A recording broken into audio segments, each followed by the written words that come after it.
Hey guys, today I want to share with you some of the valuable lessons that I learned during my first trip to the tropics in Indonesia, and perhaps you can benefit from some of the university fees that I paid.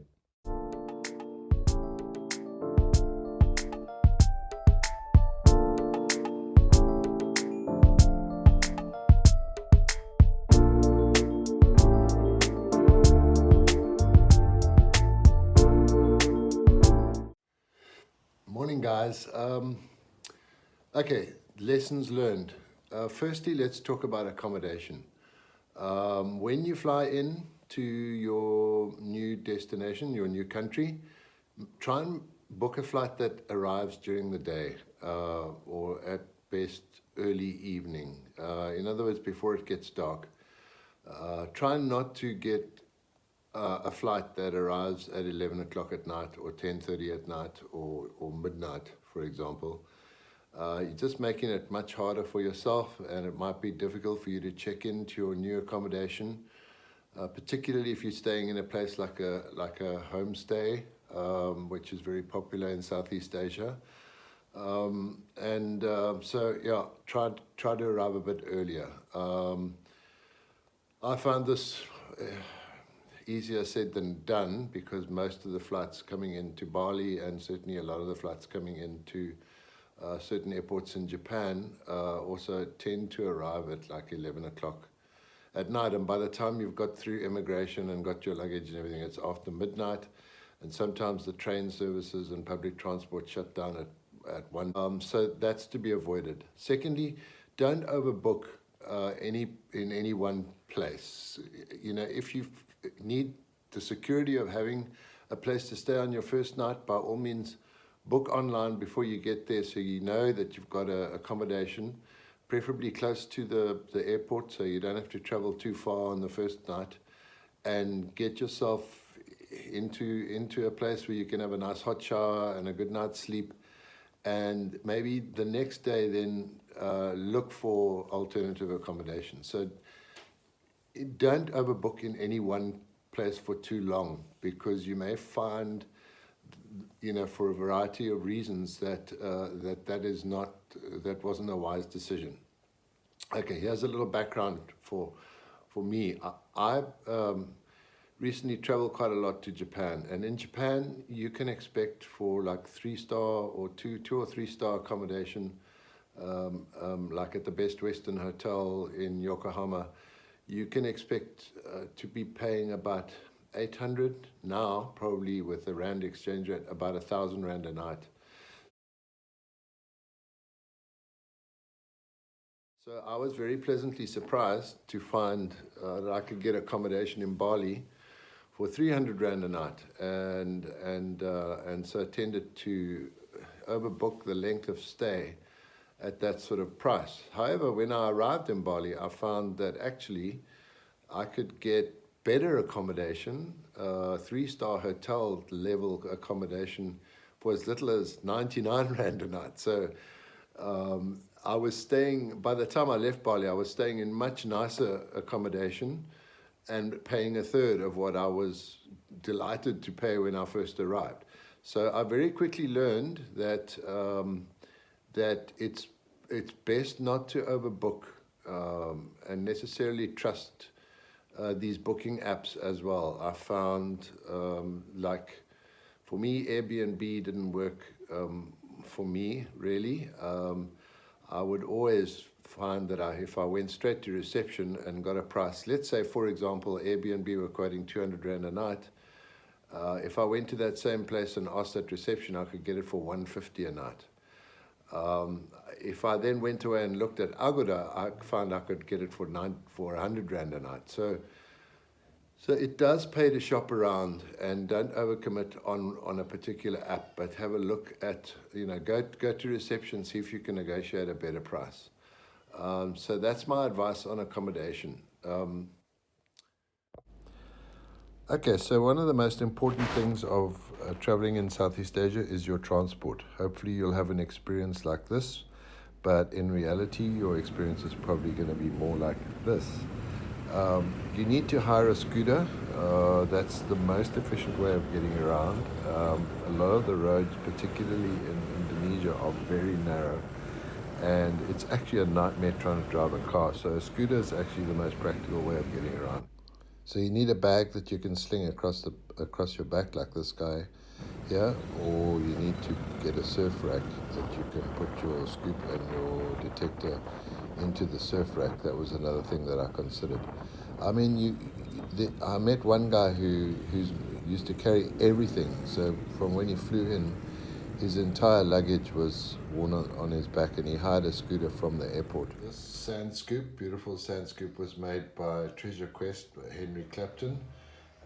What I did to shorten it is I cut the shaft in half and got my neighbor Eric to weld this piece on, and it just clips in with this little connector here, and it's takes 2 seconds to assemble, and it works like a bomb.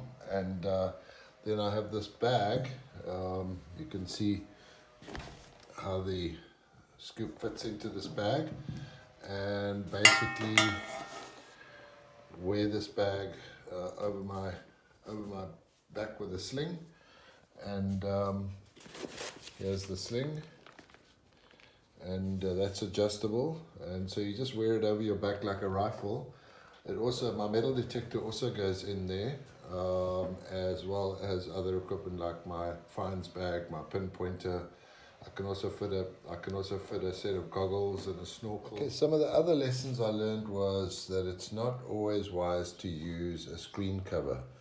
I mean, the whole reason screen covers are made is to protect the lens of your metal detector. But these screen covers, as you'll see here, often come with on the beach. No matter how careful you are, you're going to get these microscopic little specks of sand that actually sit between the screen cover and the screen of your metal detector, and end up, becomes abrasive and ends up actually scratching the very screen that you're attempting to protect. So I actually found better just not to use it at all. Particularly, it would be useful if your machine isn't waterproof, but if you've got a waterproof machine like the Macro Cruiser, then don't bother with it. Don't bother with it, because it's going to do more harm than good. Other thing that's really useful is in the rain, because it rains every day in the tropics, is to get one of these ocean packs. The 3 liter is a really nice size, because again, I just slip it over my shoulder on the scooter, and everything that I don't want to get wet, I stick in the bag. It actually takes a hang of a lot of stuff. 3 liters, amazing how much you can actually fit in here, and it's completely waterproof. So I got these new slops to take with me, and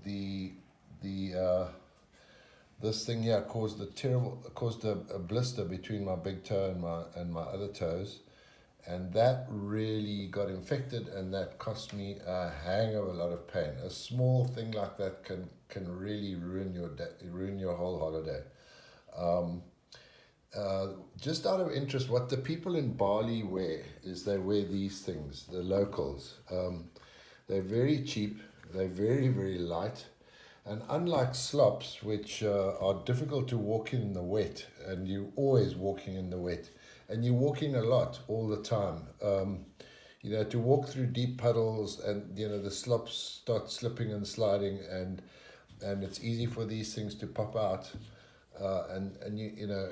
whereas this thing has a slightly different configuration, and for some reason makes it easy to walk in the wet and on the sand and even on the rocks, and your feet don't slip out. So the local people in Bali all wear these.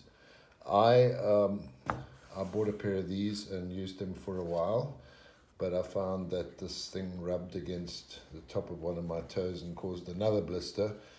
So in the end, I actually bought, there's a chain of stores in Bali called Fippa, and I bought these brightly colored slops. They're really soft, they're wide, because I've got wide feet and they're very comfortable. And good footwear is vitally important, I believe, because most of my problems were caused from pain in my feet arising from small wounds that got infected.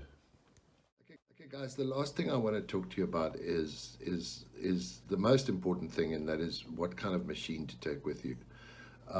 Unfortunately, I have a single frequency machine, and really what is required in Southeast Asia is a multi-frequency machine. So I have the Nocta Macro Cruiser, which operates on a frequency of 14 kilohertz.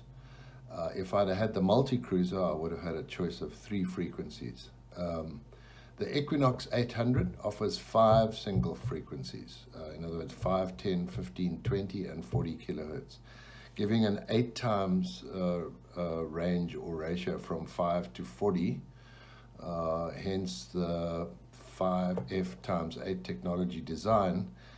Having 5 selectable frequencies gives the versatility that is equivalent to 5 conventional single frequency detectors. And the thing is, when you have EMI sand, electromagnetic interference sand, you need to be able to find a frequency that will work for you in those conditions. And sometimes that sand can be coral, can be white coral with a bit of black volcanic sand mixed in it, or it can be black volcanic sand, or a mixture of gravel with some black volcanic sand in it and with some coral in it. And just walking on the beaches, there's very few people who metal detect in Southeast Asia. So you are going to probably be detecting in a lot of virgin places which have never seen a metal detector before, and you may well be in line to find a lot of treasure because a lot of tourists have been going to those places. But you are not going to have any joy at all unless you have the right equipment. As a backup machine for your girlfriend or wife to use, or for you to use when you're snorkeling maybe, is to get a little something like the pulse dive, by one of these little babies. Get one of these, and those work beautifully snorkeling. However, on a pure black volcanic sand beach, even pulse equipment doesn't work. You find as soon as it gets wet, and the salt water acts as an electrolyte, the pulse machine goes off. Obviously the metal in the sand just sends it off. So that was probably the most critical piece of equipment where I messed up on, and that's I took the wrong equipment with me. I took a single frequency machine. Next time I'm definitely taking a multi-frequency machine, and I've set my sights on the Equinox 800, which is pretty much what all the guys use who go to Southeast Asia. And that, guys, wraps up my rather lengthy thing of advice. I hope you benefited in some way from this, and enjoy your lockdown and enjoy your isolation. I deliberately didn't refer to that because there's so much about it on the internet doing the rounds now, but we're somewhere around about day 14 or day 12, I think it is. And yeah, so hang in there, stay safe. Bye.